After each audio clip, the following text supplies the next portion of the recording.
What's going on, you guys? Jay here and welcome back to the channel. So we've got an interesting update to go through. We've got a bit of a mystery transaction to go through and dissect and really look at what's going on behind the scenes, and it's pointing towards something that's very bullish. So I think you're definitely going to enjoy this video. As always, don't forget to smash the like button and subscribe if you haven't already. So let's go over and let's construct a little timeline here and get you up to date before we dive into this mystery wallet. As we begin to walk towards this September 19th date and the October 31st date, we need to understand that there's going to be a lot of assets moving in the background. And we've seen that in the past 48 hours with DoQuan moving around 1,075 BTC, equating out to around $64 million. And I think this is all just a compliance thing. Like I said, everything is now revolving around those dates, being in that range from September 19th, September 30th, and then October 30th. And what will happen after the bridge closes down is any remaining assets will be permanently burned. So this is going to leave us in a situation where we could possibly see $250 billion LUNC burn and around 177 million USTC. We are seeing a significant slowdown when it comes to redemptions of USTC, and the same with LUNC. Although there are still withdrawals on LUNC, they really have slowed down, and that countdown clock is just ticking away. Each and every day that goes by is closer to seeing what remains in this wallet burn. And this is a really positive thing that a lot of people are simply ignoring. They're just not grasping how big this situation is. So if you're not up to date with the most recent video we've produced on the channel, go ahead, go back and watch it, because a lot of people are starting to panic about this massive move that DoQuan has committed to being in Montenegro. I'll leave a link to that video at the end for you if you want to go ahead and get up to date. Now let's dive into what's been going on with the supply and this weird transaction producing this new mystery wallet. Firstly, we saw a burn come through and we checked the burn wallet. It wasn't a manual direct burn. This was actually done through a transaction. So as always, we go through and we systematically rule everything out. The burn wallet. So then we move to the blockchain itself and we begin to explore that. And then we also look for the time when that burn came in. So we can see here that we've got a transaction that resulted in around 30 million LUNC being charged in tax, and then seeing that drastic burn as a result. And this is why I keep saying to everybody, there's going to be a lot of transactions that are made regardless of the burn tax being at 0.2%, 0.5%, 0.8%, or 1.2%. When these kind of transactions are made, it really bolsters what we've been speaking about previously on the channel when it comes to the two categories being on-chain and off-chain burning. So when we see CX is making big moves that result in burns like this, it leads us to the assumption that there's going to be a lot of movements during this halving cycle, and we're going to see CXs loading up on LUNC as things become more exciting. And I think something that does really excite CXs, because they know it excites the masses, is burning. And when they start to see a lot of burning happening, a lot of talk surrounding burning, they're probably going to begin to try to prepare for that scenario. And that's possibly what this transaction actually is. So let's go in and let's dissect it. What we've seen is 6 billion LUNC actually moved from wallet A to wallet B. And to be able to actually depict what wallet A and what wallet B is, we need very specific tools, because Finder just doesn't cut it when it comes down to putting a name on everything and seeing what came from where, who's behind it, and what the possible motives could be with such a substantial transaction for a supposed dead chain.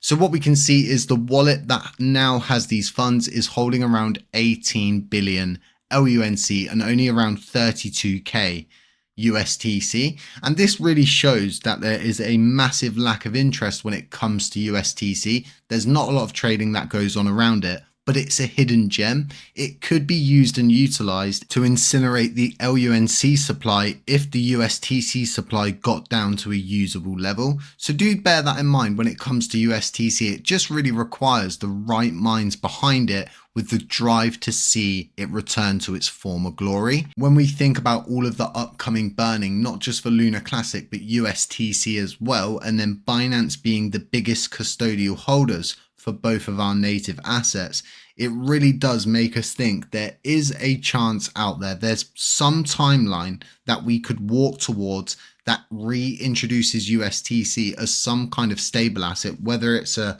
1 cent stable asset or a $1 stable asset. It doesn't matter. As long as it's stable, it would be usable to store value. A little bit of a side tangent there. Let's move over to LUNC Dash and get a broader perspective on what this wallet is and what the possible narrative could be behind it.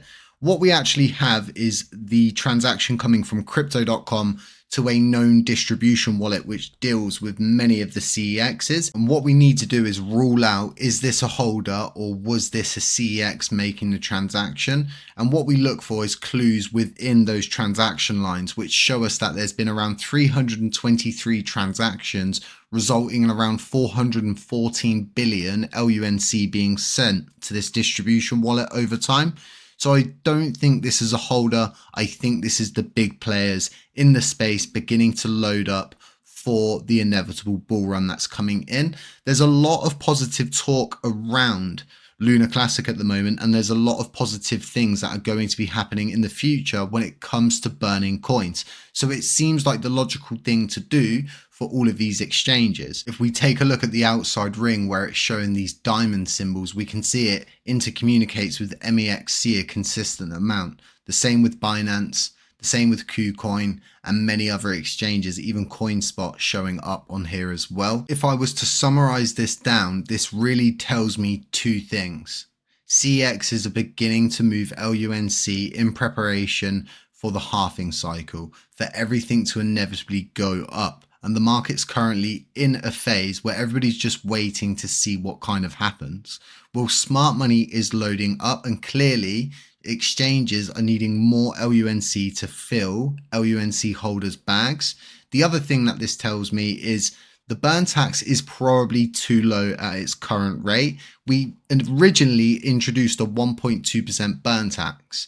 And I think that's something that should be considered going into this halving cycle, because we're going to see big transactions like this move. When billions of coins move, millions in burn taxes simply aren't enough. We want to be getting the absolute maximum amount that we can out of each and every one of these larger transactions. When we look at the goal of each and every holder in crypto, well, they're all going to be cashing out at the peak.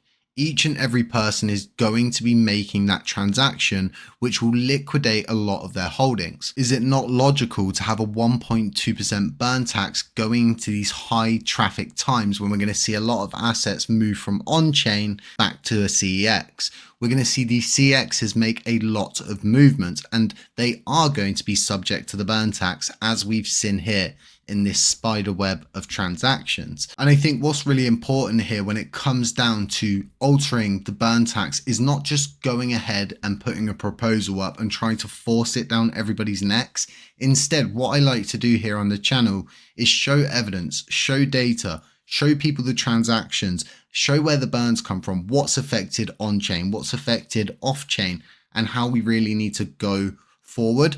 This is something that you're really not going to find anywhere else on this blockchain. It's really something that you can only do by creating these kind of videos and getting everything into a timeline and going through the story. So I hope you really enjoyed the content here. Like I was saying at the beginning, don't forget to smash the like button on the way out. Drop a comment. It's really going to help us out. Subscribe if you haven't already. And aside that, just stay safe, stay humble, stay aware, and we'll catch you in the next one. Peace.